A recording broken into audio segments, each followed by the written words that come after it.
I think the new Cold War that is being waged against China is driven by competition. Hello, Laura. First of all, thank you for taking your time to join the discussion.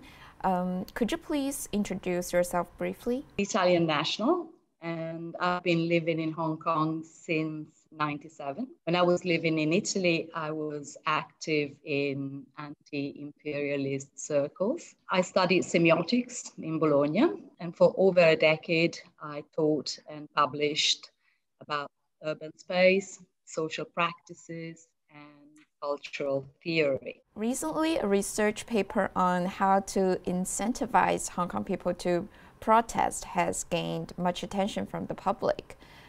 So I believe you're aware of this, but how much do you know about this, and what do you think of such academic research?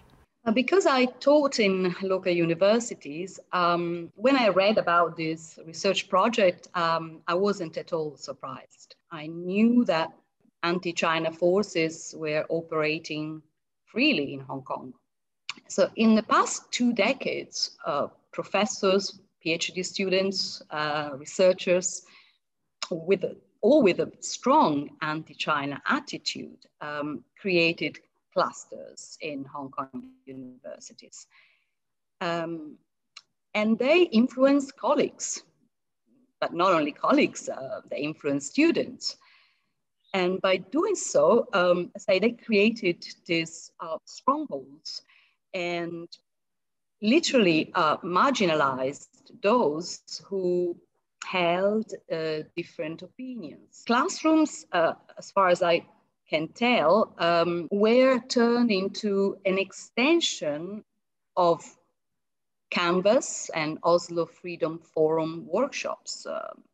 These are well-known training centers for color revolutions. If we look at that research project that you mentioned in your question, the research project was conducted at Hong Kong University for Science and Technology. There, students were paid to attend protests. But most importantly, they were paid to fill questionnaires.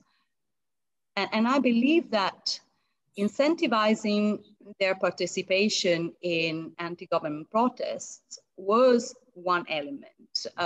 But this research project also served another sinister purpose, that was collecting data and profiling Hong Kong youth. Washington wanted to ensure that a second attempt at a color revolution would be more successful than the previous one.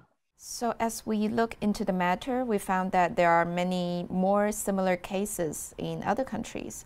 The Western forces have been trying to, under the pretext of academic research or humanitarian intervention, etc., instigate color revolution in some other countries.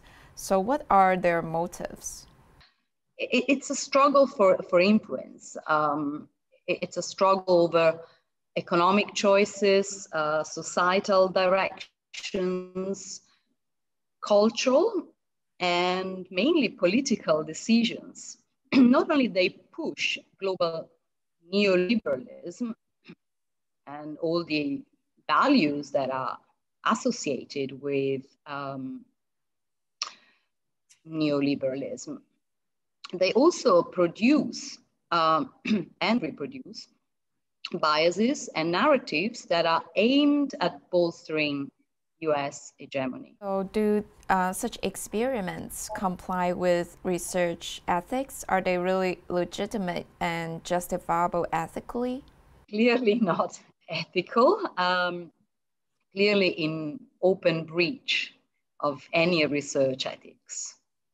That's been pointed out by colleagues of this professor and by researchers in other countries. This experiment was widely criticized. The general consensus was that this experiment was extremely unethical. It seems that for the West, there is this urgency again to attack China now. So why is this happening?